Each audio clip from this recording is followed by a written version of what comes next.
Welcome to JCT TV. This is Bible study for the 21st century.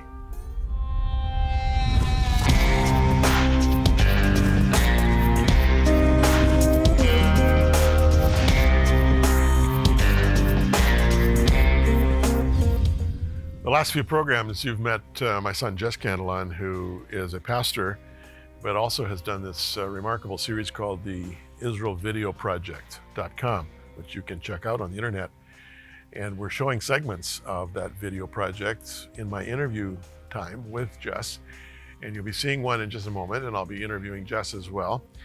But I want to encourage you to check it out. Log on to IsraelVideoProject.com and you'll love it. We'll be back with that right after this.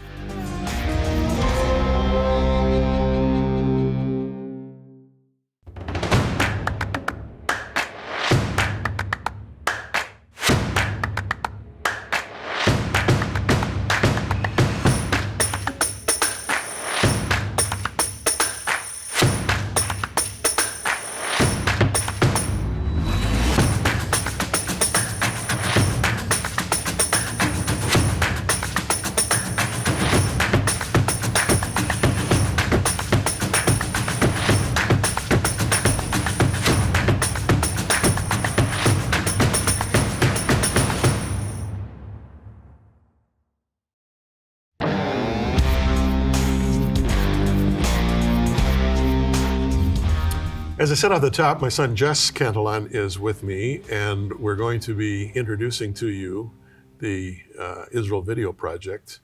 Amazing stuff. In fact, let's take a look at it.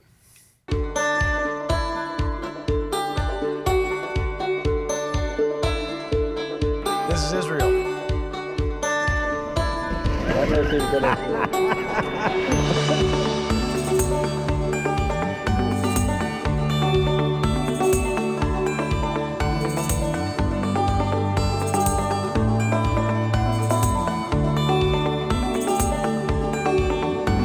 Welcome to Israel. My name is Jess Cantelon, and this is where I grew up. I want to invite you to join me as I travel across this beautiful country, following Jesus' footsteps as he resolutely set his face towards Jerusalem.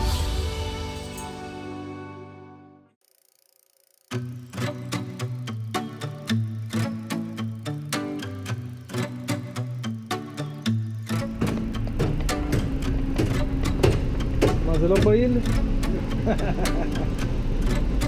לא פעיל.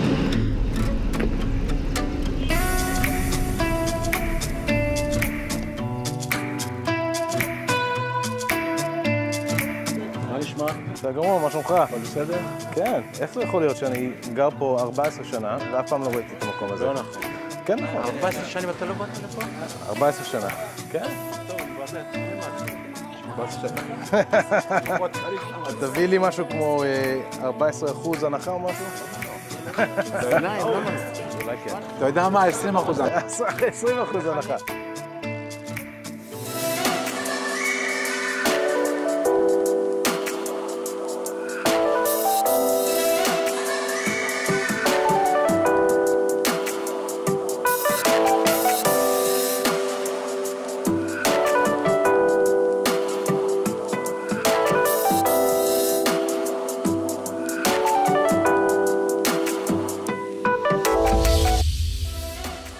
Now, if we had been with Jesus as he resolutely headed south towards Jerusalem, we would have found ourselves amongst a great crowd who have made the journey with him.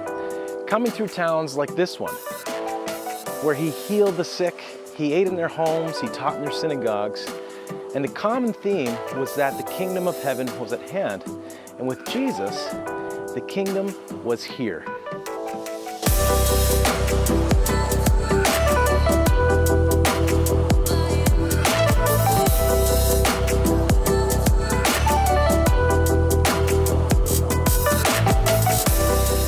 Now, the crowds couldn't deny all the miracles that they were seeing, but they still weren't sure who this Jesus was. A prophet for sure, but was he the Messiah that they were waiting for? Well, the jury was still out. I mean, there had been false messiahs before and false prophets before who worked great miracles, but how were they to know that Jesus was who he said he was? The Gospel of Luke describes the atmosphere surrounding Jesus as one of curiosity and caution. And it came out in a lot of pointed questions and testing, as if saying, "Prove it, Jesus." Do you remember the time that Jesus cast out the demon from the mute man? What did they say to him? They said, "By Beelzebub, the prince of demons, is he casting out demons." And how did he answer them? Well, he answered them with his finger.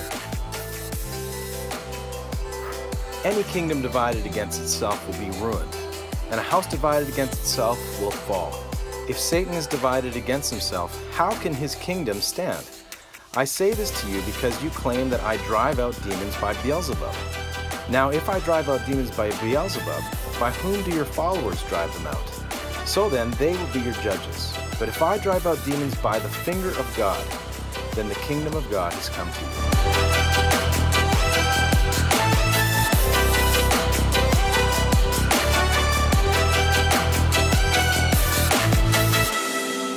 Now, the finger doesn't seem all that powerful, does it? Why not a mighty hand and an outstretched arm? But just like the temple, where you had to go to the very heart of the temple, the Holy of Holies, to find the presence of God, so too the finger seems to do the big stuff. Psalm 8:3 tells us that the heavens are the work of his fingers, and in Exodus 31:18 we read the account where God hands the law to Moses, inscribed on tablets of stone by the finger of God. And in a very similar situation into which Jesus finds himself in our reading, Exodus 8:18 describes a showdown between the servants of God and the servants of a false god. This is the account of God's redemption of Israel out of Egypt, with those great signs and wonders, those terrible 10 plagues. But you also might remember that even before the plagues began, when Aaron threw his staff on the ground and it turned into a snake, the Egyptian magicians were able to make a weaker replica. And they were able to keep up with Aaron and Moses for the first 3 plagues after that. But when the 4th plague came, the gnats, they were out of their league. And in response to that, they said, "This is the finger of God." Now, it's interesting to note here that in Matthew's account of Jesus casting out the demon from the mute man, instead of using "by the finger of God," he uses the phrase "by the Spirit of God."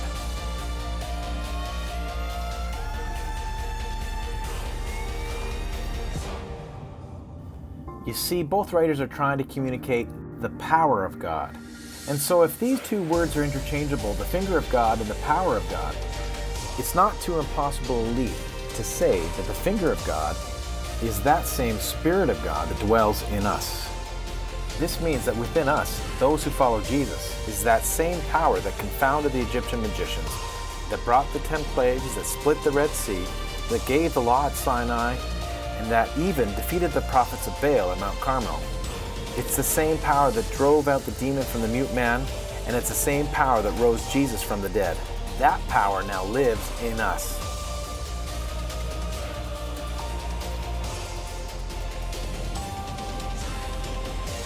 Whether you're sick, hurting, feeling discouraged and overwhelmed by the darkness that surrounds you, as an individual or as a church, that you can be full of faith, encouragement, and hope. Because as Jesus just said in our reading, the kingdom of heaven has come near to you. And we know that this kingdom he speaks of will not fail.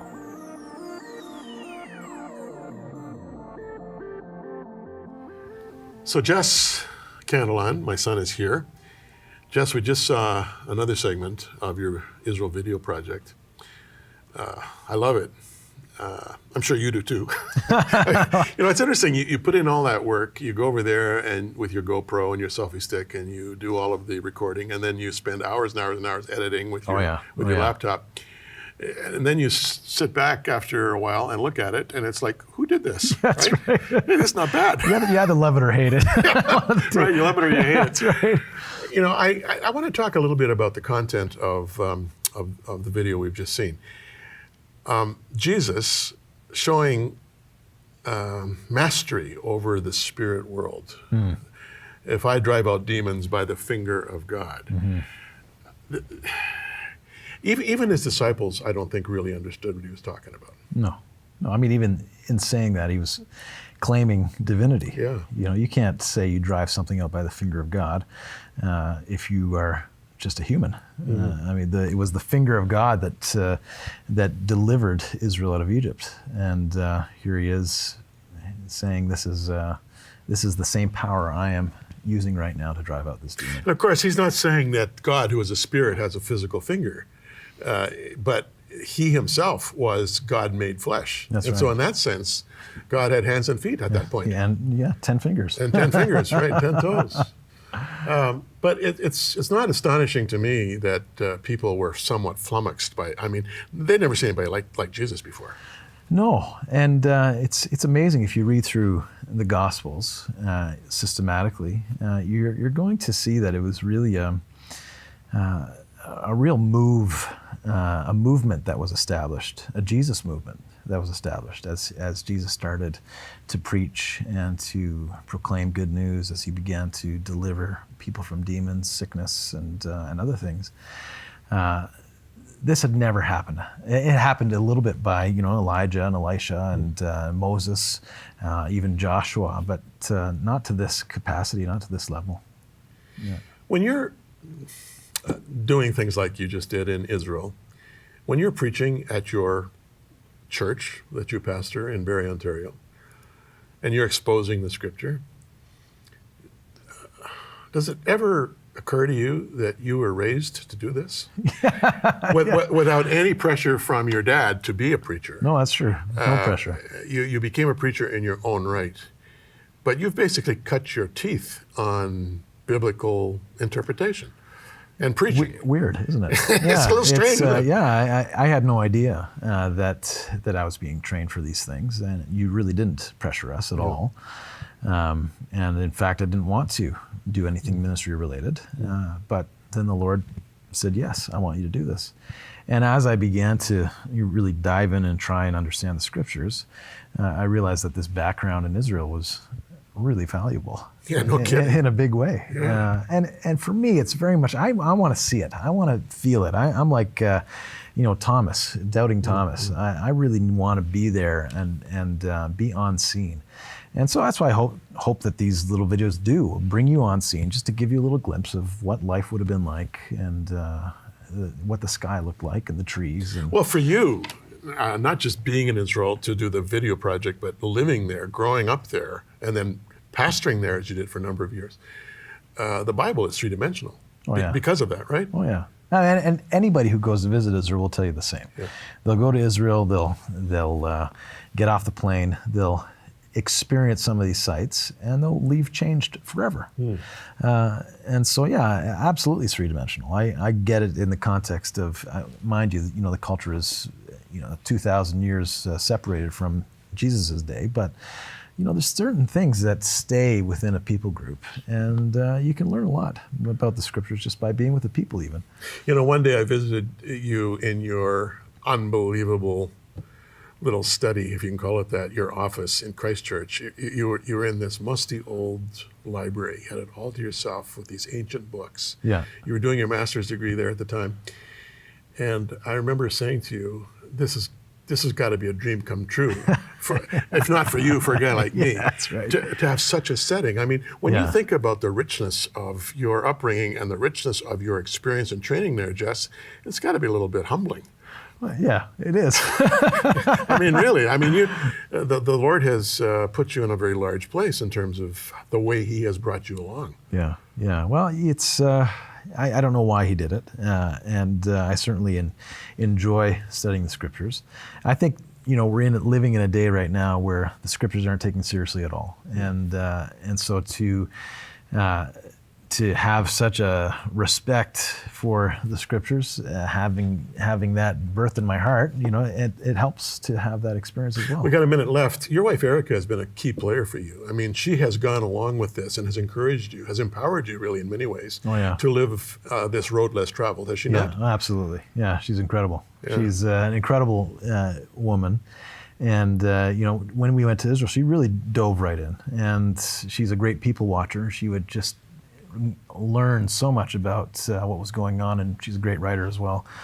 Yeah, I mean, it takes two to adventure, for sure. You Yeah. can't do it by yourself. And then while all this is going on, she mothers 5 sons. Yeah. No daughters. She's no, no Just daughters. boys. Just boys. The Cantelon name is not going to disappear from the earth for some time to come. Not for a while.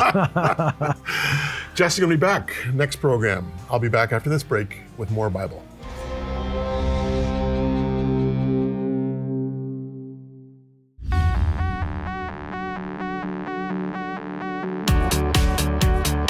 Jim Cantelon Today is a program dedicated to the teaching of the good news of Jesus Christ. This all through the Gospels of Matthew, Mark, Luke, and John. JCT also brings to you encouraging testimonies and stories from Christian leaders all over the globe. If this program has added value to your life, would you please consider becoming a partner? To do so, simply contact us by phone, mail, or online.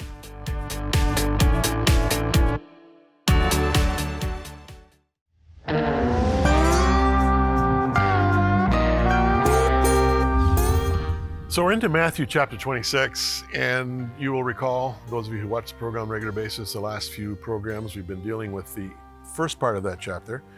We're getting into what's called the Passion, the few hours surrounding the last few days of Jesus' life on earth before the resurrection. A horrible time, a time of false arrest, a time of flogging, of false witnesses, of phony trial, of a bloody path to Mount Calvary, to a horrible death on a cross. This is why it's called the Passion of Christ. Anyhow, we're picking it up just after we've read about Judas in verse 17. On the first day of the Feast of the Unleavened Bread, that's referring to Passover, the disciples came to Jesus saying to him, "Where do you want us to prepare for you to eat the Passover?" And he said to them, "Go into the city to a certain man and say to him, 'The teacher says, my time is at hand. I will keep the Passover at your house with my disciples.' So the disciples did as Jesus had directed them, and they prepared the Passover. When evening had come, he sat down with the 12. Now as they were eating, he said, 'Assuredly I say to you, one of you will betray me.' And they were exceedingly sorrowful, and each of them began to say to him, 'Lord, is it I?' He answered and said, 'He who dipped his hand with me in the dish will betray me. The Son of Man indeed goes just as it is written of him, but woe to that man by whom the Son of Man is betrayed. It would have been good for that man if he had not been born.' Then Judas, who was betraying him, answered and said, 'Rabbi, is it I?' He said to him, 'You've said it.' And as they were eating, Jesus took bread, blessed and broke it, and gave it to the disciples and said, 'Take, eat, this is my body.' And then he took the cup and gave thanks and gave it to them, saying, 'Drink from it, all of you, for this is my blood of the new covenant, which is shed for many for the remission of sins. But I say to you, I will not drink of this fruit of the vine from now on, until that day when I drink it new with you in my Father's kingdom.' And when they had sung a hymn, they went out to the Mount of Olives." I'm not going to get through this whole section in this 10 minutes, but I'll give it a college try, and we'll pick up next week where we leave off this time. The first day of unleavened bread. Now, as I said to you a few weeks ago, Passover occurred on Nisan 15. This is Nisan 14. And so someone looking at it, whoa, what's going on here? Let me explain. Technically, Passover began at sunset on Nisan 14, all right? Technically, it did not occur until the sun set. But as is the case with Shabbat or Sabbath, even to this day in Jerusalem, and I know what I'm talking about. I lived there for 7 years. The last few hours of the afternoon before the setting sun, we're talking here now Thursday afternoon before Shabbat begins. I'm sorry, the last few hours on Friday afternoon before Shabbat begins on Friday night at sunset, you see people, the cars stop driving, you don't see any buses, you're suddenly seeing people walking.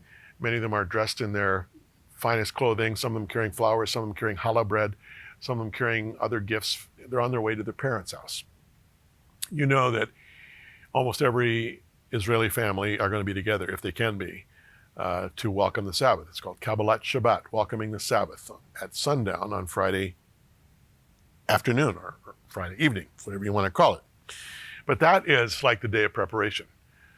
it has not technically begun until the sun sets, but that's what we're referring to here, okay?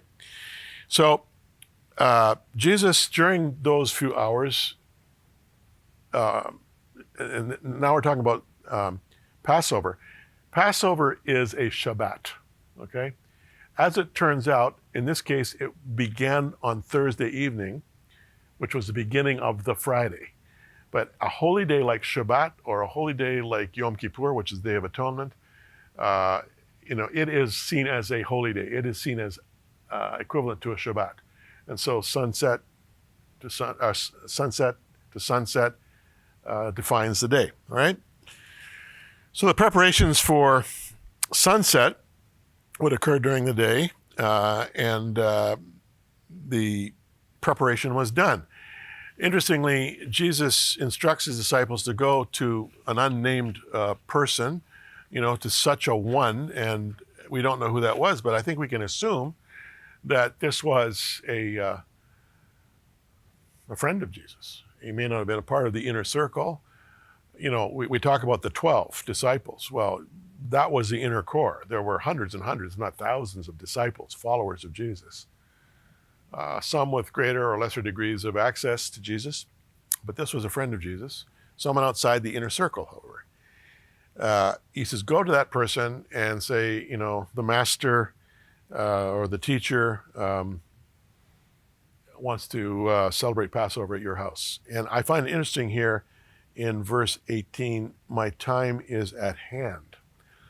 It's fascinating, time and again when you're reading the Gospels, and this my time is at hand thing, what you read is, my time is not yet, or his time was not yet. Time and again, people were calling loudly for Jesus to, reveal himself as Messiah, as the one who would lead Israel out of Roman occupation, who would establish the kingdom of heaven in Jerusalem and rule from there as an earthly king. His time was not yet. His time was not yet. My time is not yet. You'll see Jesus saying. Here he's saying, my time is at hand. So when he's referring to my time is not yet, this is the time he's referring to. He knew that he was about to be arrested. He knew he was about to be crucified, and he was prepared to accept that as part of the fulfillment of God's plan, all right? So he sits down with the 12. Now, when you read that, what you are reading culturally is he reclined with the 12. They had very low tables. The meal would be spread out on those tables, and they had cushions, and they would lie on one side, with a pillow under their arm, and they would eat with the other hand, and then they'd shift gears, but they didn't sit at tables like you and I do. They would recline. As they're eating, he says, one of you is going to betray me. Now, we know who that is. But Judas joins the others in acting all innocent. Is it I? Is it I? Is it I? Jesus says, look, you've said it, as he looks Judas right in the eye. Matthew doesn't tell us if the other disciples clued in at that point as to the, if you will, the underlying meaning of those 4 words, you have said it. But Jesus knew who his betrayer was, and Judas did too, all right? But Jesus has the ability to kind of see beyond all of this, and this is where he does this little Passover, I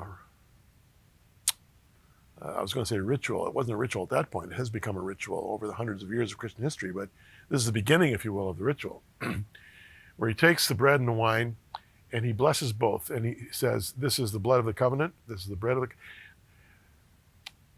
Every Friday night, Kabbalat Shabbat, welcoming the Sabbath, in Jewish homes around the world, and certainly in Israeli homes, and Kathy and I and our 3 kids, my son Jess, Todd, daughter Kate, have experienced this time and time and time again with our friends in Israel.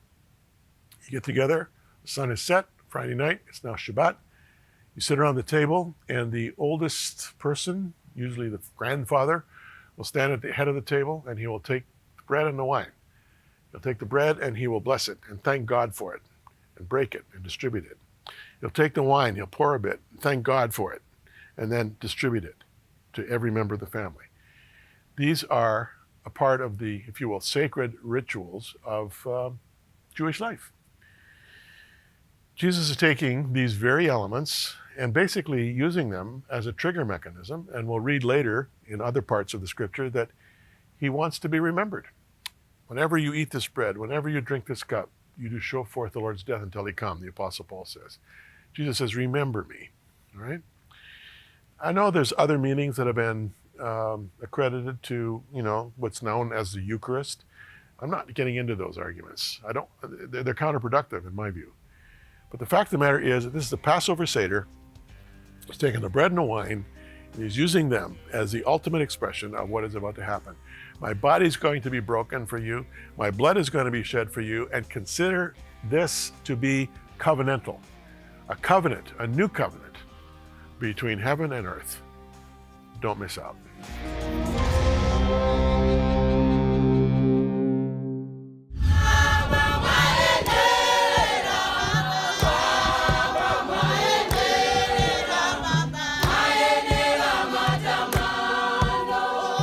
JCT TV is the official voice of WOW, working for orphans and widows. Jim Cantelon is the founder of WOW and has been ministering to orphans and widows in distress for 18 years. WOW's focus is home-based care for the dying. The horizon is vast, with thousands of the least of these in Africa and India. WOW depends on your generous support. To connect with us, you can call us at 1-800-969-9551, or you can visit us online at wowmission.com.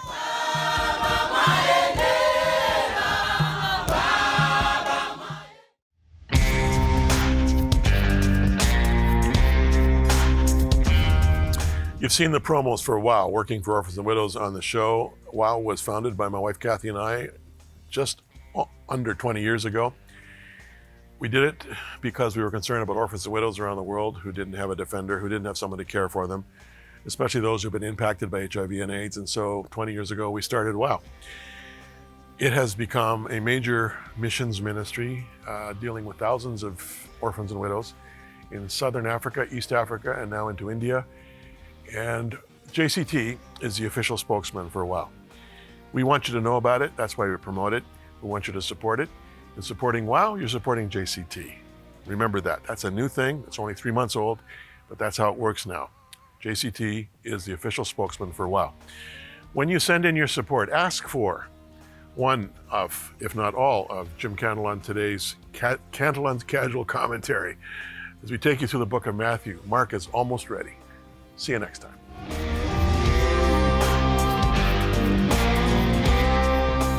Contact us. Jim Cantelon Today, P.O. Box 989, Burlington, Ontario, L7R 3Y7. If you're sending a check, make it payable to Jim Cantelon Today. Or visit us online at jimcantelontoday.com and click Support.